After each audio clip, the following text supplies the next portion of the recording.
नमस्कार and welcome to समाधान। साथियों, उम्मीद है कि आप सब अच्छे होंगे और साथ ही साथ आपकी स्टडी भी अच्छे से चल रही होगी। साथियों, झारखंड कर्मचारी चयन आयोग जेएसएससी और जेएसएससी से बात करें तो आपके कई सारे पदों पर वैकेंसी का नोटिफिकेशन जारी किया गया है। इसमें विशेष रूप से बात करें तो कनीय क्षेत्रीय अन्वेषक यानी कि जूनियर रीजनल इन्वेस्टिगेटर, इसके अलावा आपका एफटीए, एचपी सहित और भी कई सारे पद हैं। तो क्षेत्रीय अन्वेषक, एफटीए, एचपी सहित बहुत सारे जो पोस्ट हैं उसके बारे में, उसकी एलिजिबिलिटी के बारे में, उसकी सिलेबस के बारे में, एज लिमिट क्या रखा गया है, ये सारा चीज़ देखेंगे। और इसमें खास बात यह है कि आपका जेएसएससी में सीबीटी एग्ज़ाम होता है, वहीं बीएसएससी में देख ही रहे हैं एग्ज़ाम की स्थिति क्या है। हालांकि बीएसएससी और जेएसएससी की बात करें तो एक शेर है तो एक सवा शेर है, ठीक है, दोनों में से किसी को कम नहीं बोल सकते हैं। फिर भी ये अपॉर्चुनिटी है तो इसको छोड़ भी नहीं सकते हैं, इग्नोर भी नहीं कर सकते हैं। तो देखिए कौन कौन से लोग एलिजिबल होंगे, कौन कौन से लोग इस फॉर्म को भर पाएंगे। तो चलिए पूरी जानकारी को हम लोग यहाँ पे देख लेते हैं। देखिए, सबसे पहले हम लोग अगर इसके फॉर्म की डेट की बात करें तो ये आपका जो फॉर्म है ये आपका 20 जुलाई से शुरू हो जाएगा और 20 जुलाई से लेकर के आपका जो ये डेट है फॉर्म का वो 19 अगस्त तक रखा गया है। यानी कि 20 जुलाई से 19 अगस्त तक आप लोग आवेदन इसके लिए कर पाएंगे। यहाँ पे देखिएगा JILCE 2026 रेगुलर वैकेंसी। तो चलिए इसके बारे में पूरी जानकारी को हम लोग देख लेते हैं, कौन कौन से लोग एलिजिबल होंगे, सिलेबस क्या रखा गया है। देखिए, वीडियो में आगे बढ़ने से पहले आपको बता दें साथियों कि किसी भी कंपटीशन की आप तैयारी कर रहे हैं तो मॉक टेस्ट लगाना ज़रूरी है। और मॉक टेस्ट लगाने से आपकी तैयारी कैसी चल रही है और कहाँ पे आपको मेहनत करने की ज़रूरत है, ये सारी चीज़ आपको पता चलता है। टेक्स्ट बुक की तरफ से बात करें साथियों तो अभी इनके तरफ से इस साल का सबसे बेहतरीन ऑफर आ चुका है। और ये आपका जो टेक्स्ट बुक पास है वो तीनों कंबाइन रूप से, चाहे पास प्रो चाहे कोई भी हो, पहले अलग अलग आता था लेकिन अब केवल टेक्स्ट बुक पास के नाम से आता है, जिसमें आपको नोट्स, सारा चीज़, मॉक टेस्ट, प्रीवियस क्वेश्चन सारा एक ही जगह मिल जाता है। तो ये ओनली आपको 349 रुपीज़ में मिलने जा रहा है। बट इसके लिए करना क्या होगा कि लिंक डिस्क्रिप्शन में मैं देता हूँ, वहाँ से जाकर के सबसे पहले अपने प्राइस को आपको लॉक करना होगा। क्योंकि देखिए जो प्राइस आप आज लॉक करेंगे वो केवल आपका 12 AM यानी आज रात में 12 बजे से 1 बजे के बीच में, 27 जून देखिएगा, तो आज 26 जून हो गया, तो 12 बजे रात से 1 बजे 1 घंटा के लिए ऑफर रहेगा ये। लेकिन उसके लिए अभी आपको ये क्लेम करना होगा। जैसे लिंक पे क्लिक करेंगे तो वहाँ पे आपको ऑफर चलेगा और जैसे 349 पे आएगा आपको क्लेम कर लेना है उस प्राइस को। और कूपन कोड SBYA लगाना मत भूलिएगा, इससे आपको एक्स्ट्रा डिस्काउंट मिल जाएगा। तो जाइए, लिंक डिस्क्रिप्शन में है और वहाँ से अपने प्राइस को ग्रैब कर लीजिए। देखिए, परीक्षा शुल्क की हम लोग बात करें यहाँ पे साथियों तो परीक्षा शुल्क आपको जनरल हो चाहे अदर स्टेट के अभ्यर्थी हो उनको 100 रुपये यहाँ पे पेमेंट करने होते हैं। बट वहाँ के जो निवासी हैं उनके लिए, जैसे कि अनुसूचित जाति जनजाति के लिए यहाँ पे केवल 50 रुपये आपको शुल्क रखा गया है। तो यहाँ से 50 रुपये और 100 रुपये आपको पेमेंट करने हैं अलग अलग कैटेगरी के अनुसार। तो फी 100 रुपये है, मिनिमल फ़ी है, आप लोग अप्लाई कर सकते हैं। और जिस प्रकार से बिहार में जैसे कि 10+2 का अलग वैकेंसी आता है, ग्रेजुएशन लेवल पे CGL का अलग आता है, तो यहाँ पे देखिएगा ये इंटरमीडिएट लेवल का वैकेंसी है। और इसमें पोस्ट कौन कौन से हैं जैसे कि देखिएगा, तो बहुउद्देशीय स्वास्थ्य कार्यकर्ता है, नगर विकास एवं आवास विभाग के तहत, वेटनरी सहायक, चिकित्सा सहायक हैं। इसके अलावा देखिएगा स्वास्थ्य पर्यवेक्षक हैं और कीट संग्रहकर्ता हैं, मत्स्यिकी तकनीकी सहायक हैं और कनीय क्षेत्रीय अन्वेषक हैं। तो ये सारे पद जो हैं इसके लिए क्वालिफिकेशन हम लोग देख लेते हैं। सबसे पहले यहाँ पे देख लीजिए, ये जो पोस्ट है आपका स्वास्थ्य पर्यवेक्षक का है, इसमें अनुसूचित अनारक्षित वर्ग का 57 है, यानी अदर स्टेट वाले और वहाँ के जनरल 57 सीटों पर फाइट यहाँ पे करेंगे। जिसमें महिला के लिए देखिएगा तो 3 सीट यहाँ पे रिजर्व रखा गया है। अनुसूचित जनजाति का वहाँ के लिए देखिएगा तो 43 यहाँ पे, और एक पद आपका आदिम जनजाति के लिए इसमें कणांकित है, 2 पद यहाँ पे। और अनुसूचित जाति के लिए 16 है, EBC के लिए 8 है, पिछड़ा वर्ग के लिए नहीं है, EWS के लिए 13 है। तो इसमें आप लोग अदर स्टेट वाले फाइट करेंगे।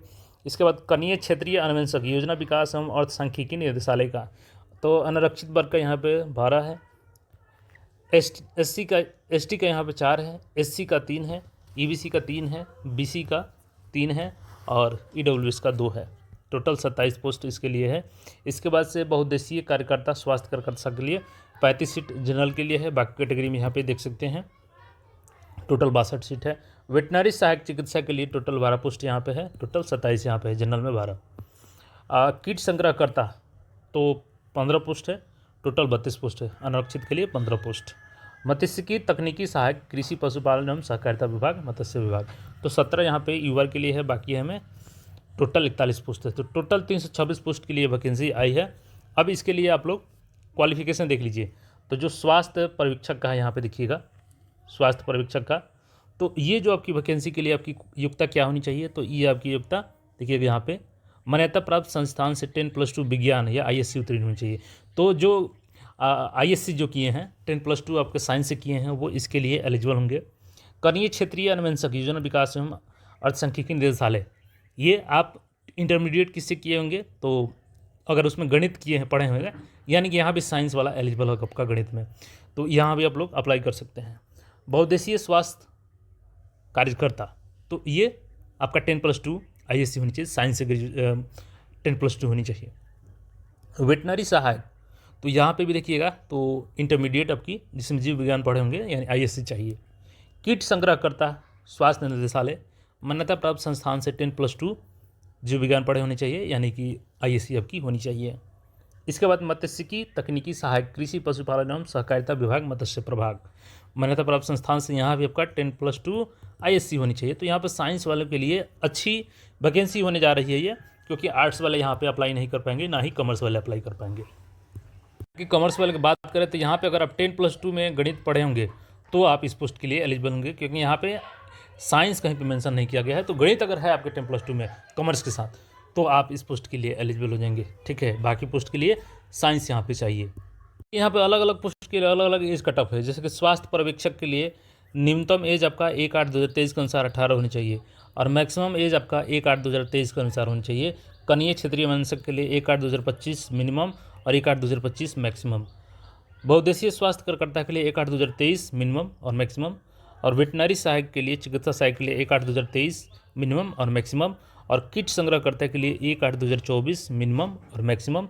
मत्स्यिकी तकनीकी के लिए आपका 1 अगस्त 2024 मिनिमम और मैक्सिमम। ये एज लिमिट आपका है। न्यूनतम आपका 18 साल एज होनी चाहिए इस कंडीशन के अनुसार, और मैक्सिमम अगर आप अन रिजर्व कैटेगरी के हैं तो 35 साल होनी चाहिए आपकी एज लिमिट। अब यहाँ पे एग्जाम का स्कीम समझ लीजिए। तो यहाँ पे देखिएगा परीक्षा का स्वरूप, तो आयोग द्वारा कंप्यूटर आधारित CBT OMR पद्धति में ली जाएगी, यानी कि दोनों दिया गया है। तो कोई भी मोड में हो सकता है परीक्षा, लेकिन मैक्सिमम यहाँ पे चांस लग रहा है इस बार कि हो सकता है कि CBT मोड में आपका एग्जाम ले लिया जाए। तो दोनों मोड यहाँ पे दिया गया है, CBT OMR मोड। एक विषय की परीक्षा यदि विभिन्न समूहों में लिया जाता है तो अभ्यर्थियों के प्राप्तांक का नॉमिनेशन किया जाएगा। तो अब ये डिपेंड है आयोग के ऊपर कि वो CBT लेती है या OMR, लेकिन मैक्सिमम चांस यहाँ पे बन रहा है CBT का। तो वो आप लोग तैयारी उसी के हिसाब से कीजिएगा। बाकी आपकी तैयारी रहेगी तो CBT ले या OMR सीट, कोई ज़्यादा दिक्कत नहीं होगी। परीक्षा यहाँ पे आपका 2 चरण में लिया जाएगा, प्रीलिम्स होगा और मेंस होगा, ठीक है। अब यहाँ पे देख लीजिए प्रारंभिक परीक्षा का आपका सिलेबस क्या है। तो सामान्य अध्ययन का जो आपका यहाँ पे दिया गया है 30 प्रश्न रहेगा। झारखंड राज्य से संबंधित ज्ञान से देखिएगा तो यहाँ पे वेटेज बढ़ा दिया जाएगा, 60 प्रश्न रहेगा। और सामान्य गणित से आपके कितने प्रश्न रहेंगे, तो 10 प्रश्न। सामान्य विज्ञान से आपके 10 प्रश्न और मानसिक क्षमता जांच परीक्षा से 10 प्रश्न, टोटल 120 प्रश्न रहेंगे। ये प्रारंभिक परीक्षा का यहाँ पे सिलेबस दिया गया है। तो झारखंड से संबंधित ज्ञान में आपसे क्या पूछेगा, जैसे झारखंड राज्य के भूगोल, इतिहास, सभ्यता, संस्कृति, भाषा, साहित्य, स्थान, खान खनिज, उद्योग, राष्ट्रीय आंदोलन में झारखंड का योगदान, साहित्य, विकास योजनाएं, खेल खिलाड़ी, व्यक्तित्व, नागरिक उपलब्धियाँ, पुरस्कार, राष्ट्रीय एवं अंतर्राष्ट्रीय महत्व के इत्यादि। तो करंट अफेयर्स के साथ वहाँ की हिस्ट्री, ज्योग्राफी को भी ध्यान में आपको रखना होगा। इसके लिए अलग से एक बुक आती है, वो लोग आप लोग रख लेंगे तो तैयारी इसके से कर सकते हैं। बाकी आप प्री निकालेंगे तो यहाँ से आपको देखिएगा तो मेंस के लिए सिलेक्ट किया जाएगा। तो ये आपका अलग अलग एग्जाम होगा मेंस में।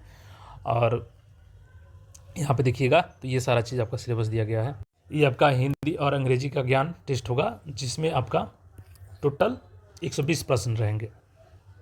और उसके बाद दूसरा जो पत्र होगा इसमें आपको हिंदी आप ले सकते हैं, अदर स्टेट से हैं, बाकी वहाँ के लिए जैसे कि जो सब्जेक्ट लेना चाहें ले सकते हैं। अंग्रेजी भी आप लोग ले सकते हैं, संस्कृत है, तो यहाँ पे विकल्प है आपके पास। और सिलेबस अगेन यहाँ पे देखिएगा तो सामान्य अध्ययन का मेंस में 30 प्रश्न, झारखंड से संबंधित ज्ञान यहाँ पे कम हो जाएगा 40 प्रश्न, सामान्य विज्ञान से 20 प्रश्न, गणित से 10, रीजनिंग से 10 और कंप्यूटर से 10, टोटल 120 प्रश्न यहाँ पे रहेगा। और भाषा वाला केवल क्वालिफाइंग इन नेचर होगा, और दूसरा वाला भी भाषा वाला केवल क्वालिफाइंग इन नेचर होगा। मेरिट आपका इस मेंस वाले सामान्य अध्ययन के पेपर पर तैयार किया जाएगा। कि भाई सिलेबस डिटेल्स में दी गई है, तो आप लोग इस फॉर्म को 20 जुलाई से भर सकते हैं। बाकी आपकी जो भी क्वेरी हो कमेंट करके बता सकते हैं। मिलता है फिर नए अपडेट में, चैनल को सब्सक्राइब करके जुड़े रहें। धन्यवाद।